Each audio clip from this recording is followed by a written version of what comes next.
When Whitney Houston sang, the world fell silent in reverence. Her voice didn't just fill rooms, it settled into people's lives, carried their memories, healed wounds they never spoke about. From sold-out arenas to quiet radios playing late at night, she was heard everywhere.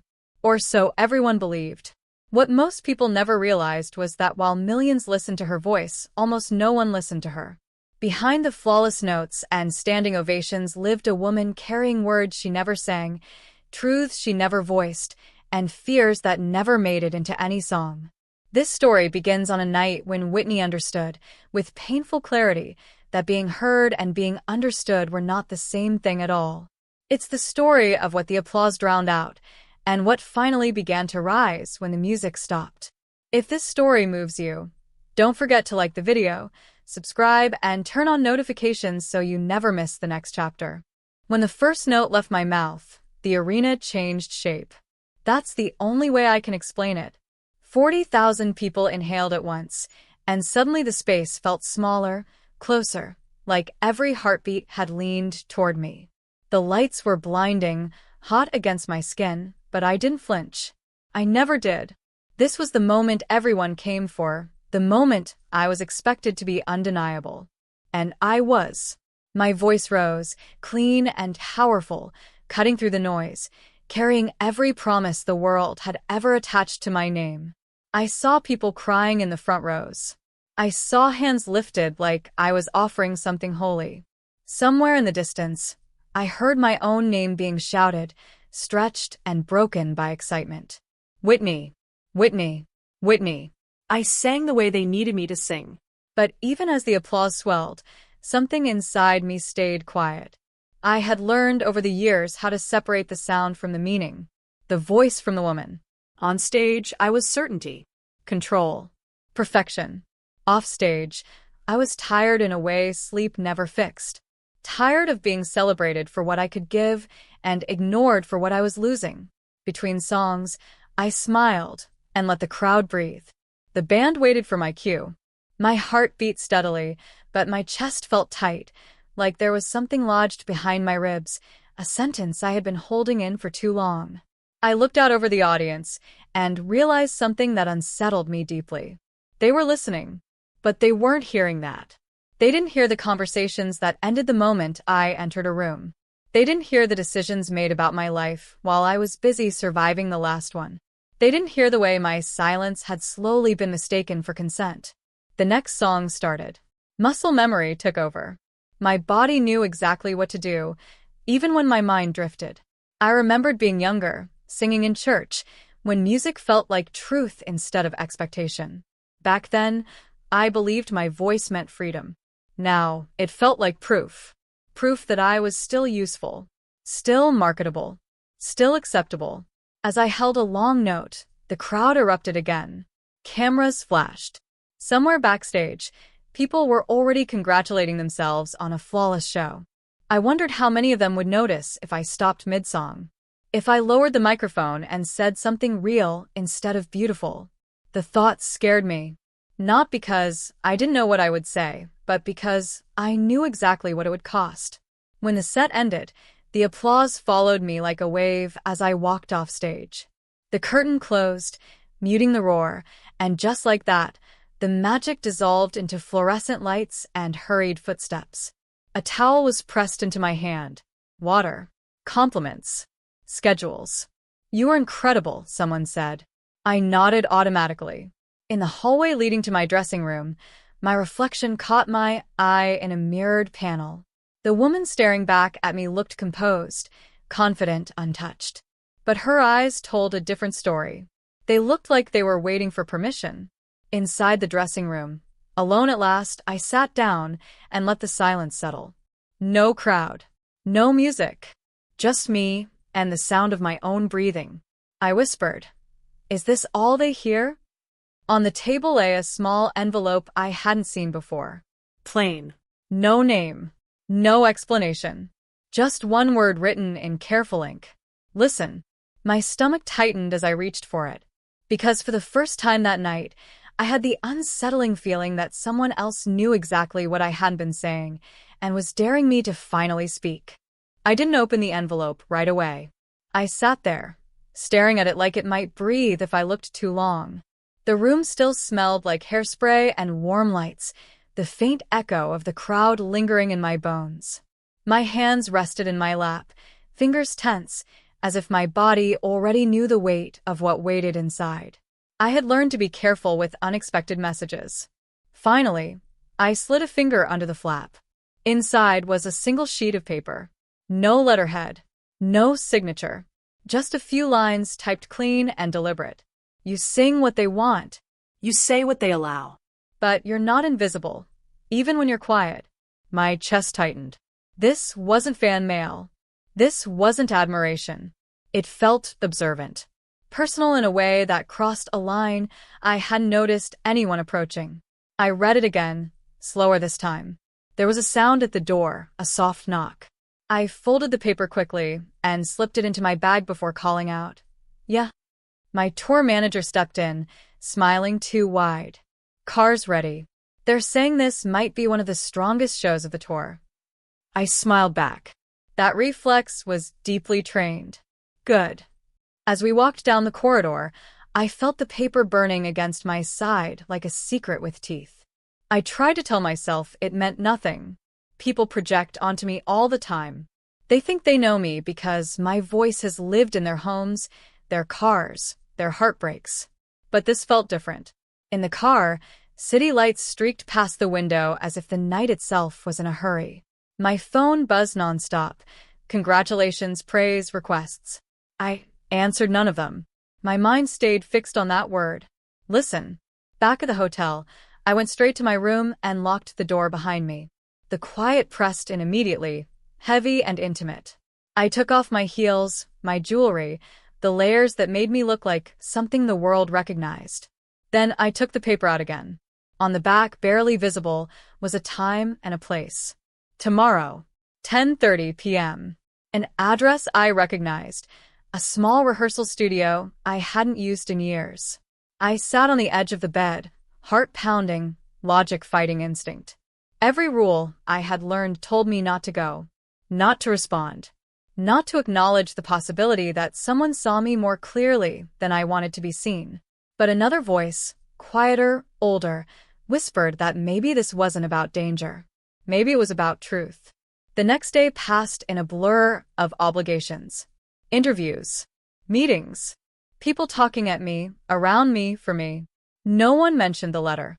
No one noticed the shift in my focus. I played my role well. That night, I told my assistant I was tired and wanted to stay in. I waited until the hallway outside my room went quiet before grabbing my coat and slipping out alone. The studio was dim when I arrived, the sign outside flickering weakly. Inside, the air smelled like dust and old soundboards. A single lamp was on near the piano, casting long shadows across the floor. Someone was already there. A woman stood with her back to me, flipping through sheet music. She turned slowly when she heard the door. She didn't look like a fan, or a journalist, or anyone I expected. I was hoping you'd come, she said calmly. My throat went dry. Who are you? She met my eyes without hesitation. Someone who's been listening to what you don't sing. The door clicked shut behind me, and in that moment I knew whatever I had walked into. There was no turning back. I didn't move at first. The woman stood there like she had every right to be in that room, like this moment had been scheduled long before I ever knew about it.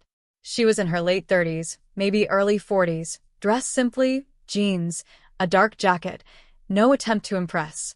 Her calm unsettled me more than fear would have. You shouldn't know things about me, I said, keeping my voice steady. She nodded once. I shouldn't, but I do.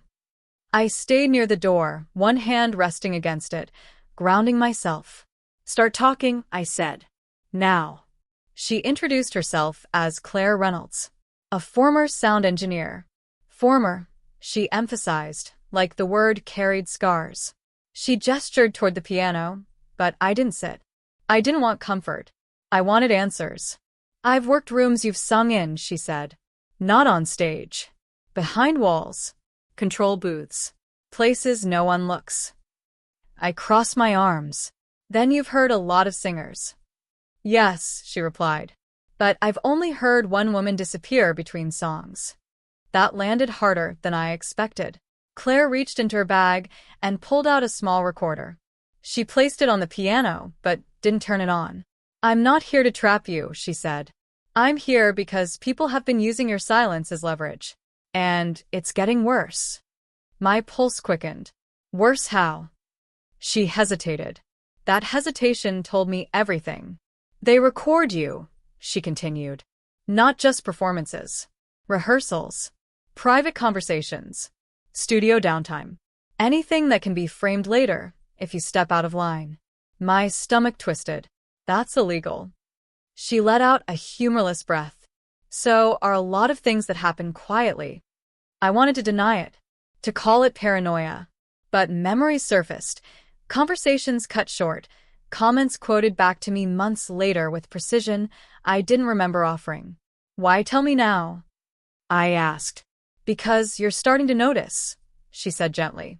And when artists notice, the machine moves faster. I finally sat down, the weight of the room pressing into me. What do they want from me? Claire didn't answer immediately. She walked to the window, peered through the dusty glass at the dark street below. They want you predictable, she said.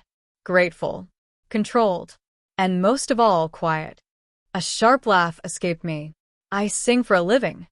She turned back. Exactly. The words hung between us. She slid a folder across the piano. Inside were dates, names, audio logs. Evidence. Too much of it. My name repeated again, and again like a refrain. They've been preparing narratives, Claire said. For years. If you pull away, they'll say you're unstable, difficult, unreliable. If you speak up, they'll say you're confused, emotional. I felt my throat tighten. So what do?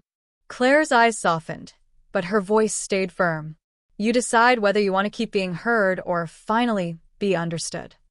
Silence stretched. I stared at the keys of the piano, ivory worn from decades of hands chasing sound.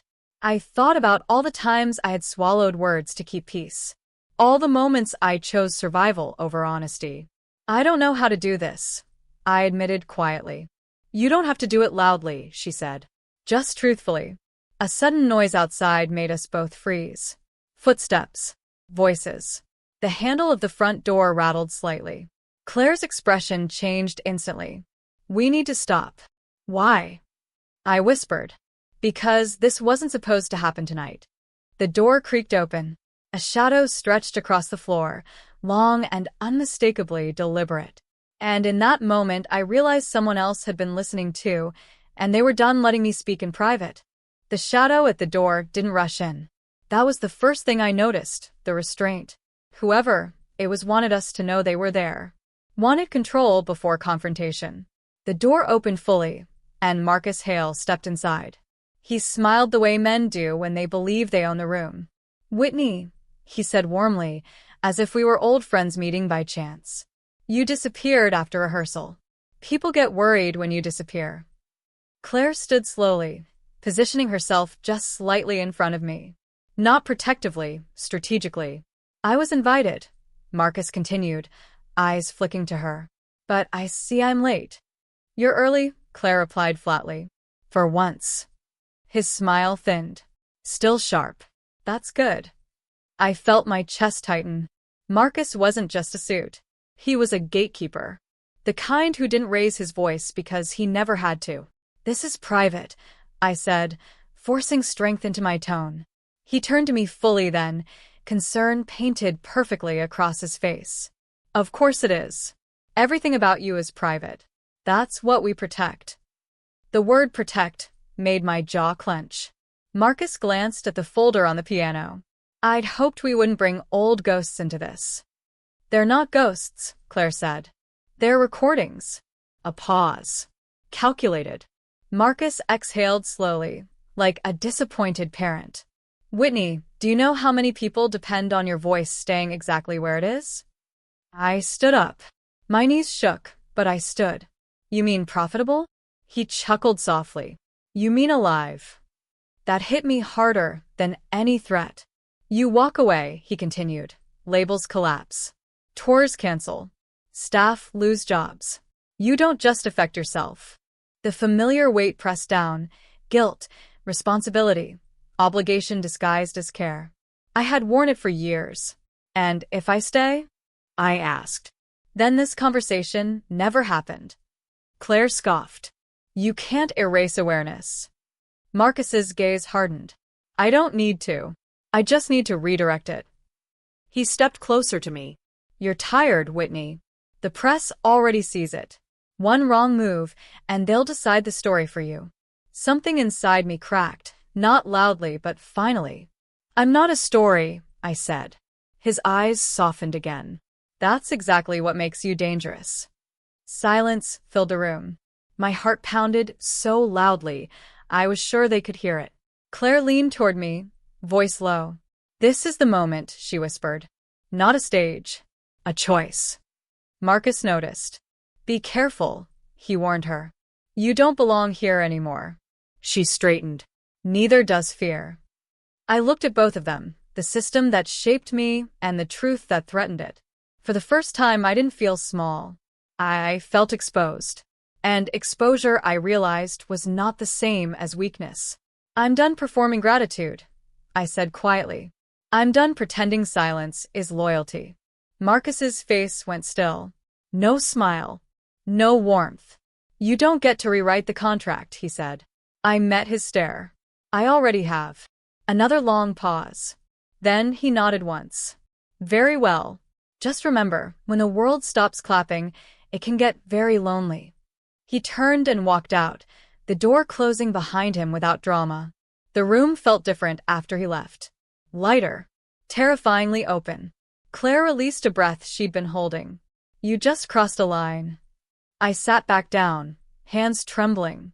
I think I've been standing on the wrong side of it my whole life. She gathered the folder. This won't be easy. They'll twist everything. I stared at the piano, then pressed a single key. The note rang out imperfect, raw, unpolished, real. Then let them hear that, I said. And for the first time in years, I wasn't afraid of what followed the sound. The silence Marcus left behind didn't fade. It lingered like smoke, curling into corners, settling into my chest. Even after Claire left to make calls and secure the door, I sat alone with the piano, replaying every word, every look. Not with regret, with clarity. By morning, the phone started ringing. I didn't answer. Instead, I stood by the window, watching the city wake up beneath gray clouds. Cars moved like nothing had changed. People hurried to work. Somewhere, a radio played one of my old songs, polished, soaring, flawless.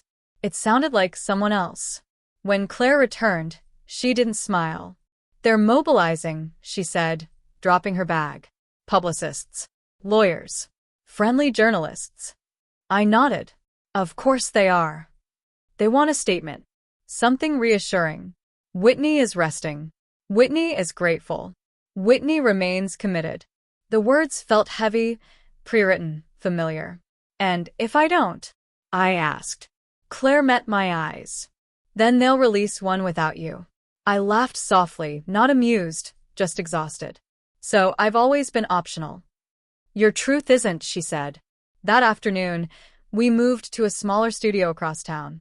No labels. No handlers. Just bare walls, cables, and a single microphone. The engineer, a quiet man with kind eyes, asked what we wanted to record. I hesitated. For years, someone else always answered that question. Nothing perfect, I finally said. Just honest. He nodded, as if that made perfect sense. When the red light turned on, my throat tightened. Not from fear, from memory. Every lesson, every correction, every moment I was told how to sound, how to stand, how to be. I closed my eyes. I want to talk first, I said. Claire stiffened behind the glass. Are you sure? Yes. The engineer pressed record. This is Whitney. I began, my voice unsteady. Not the one you hear on the radio. Not the one you clap for. Just me. I swallowed. I've sung about love, pain, faith. But I've never told you how quiet it gets when the music stops. How lonely applause can be when it replaces listening. My hands trembled, but I didn't stop. I was taught to be strong by never showing cracks. But cracks are where the truth lives. And I've been carrying too much truth alone.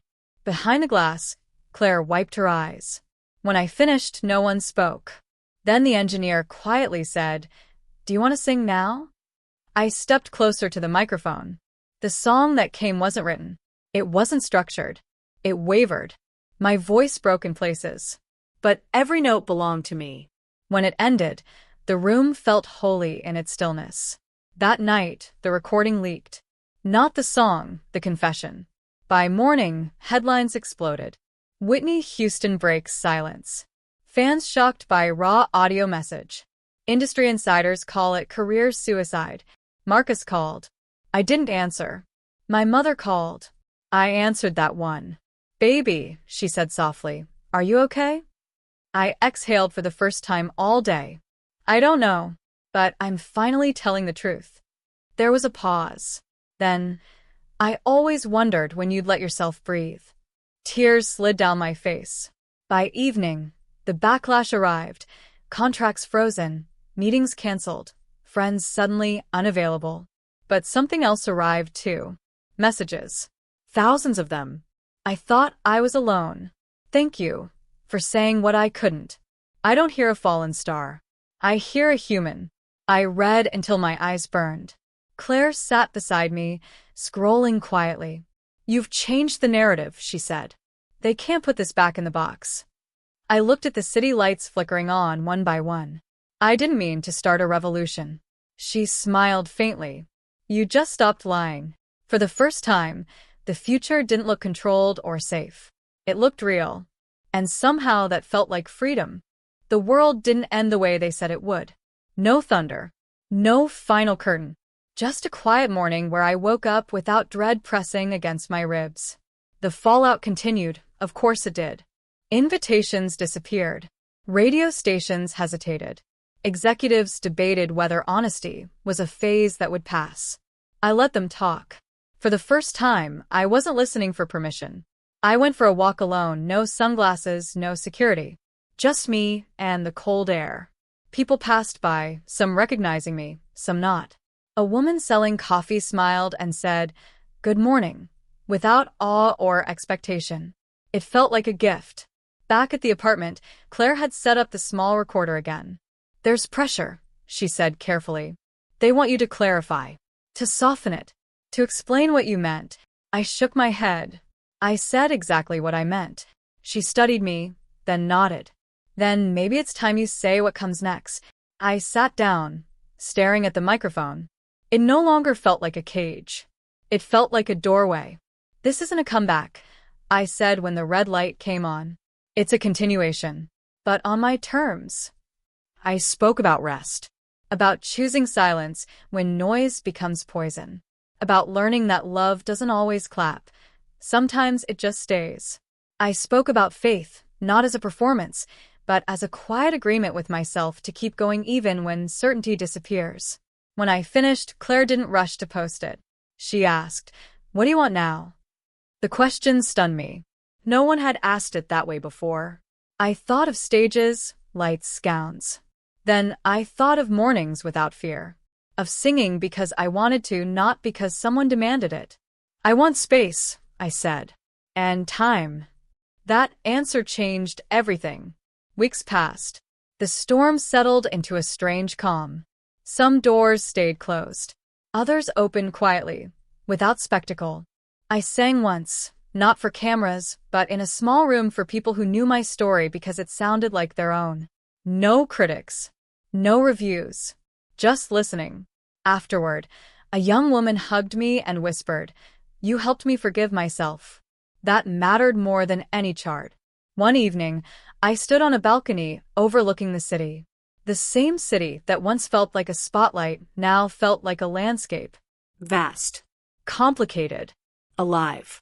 I realized something then. I had confused being seen with being known.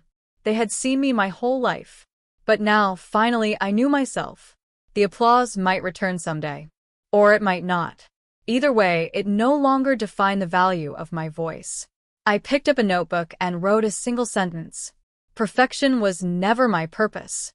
Truth was. When I closed the notebook, I felt light. Not because everything was fixed, but because nothing was hidden anymore. Somewhere, a radio played one of my old songs. I didn't turn it off. I listened. And for the first time, I didn't feel trapped inside it. The story the world wanted from me had always been simple. Rise, shine, fall, repeat. But life had given me something braver, the chance to stop performing and start living. If this was the end of one version of me, it was also the beginning of another. Not louder, not bigger, just truer.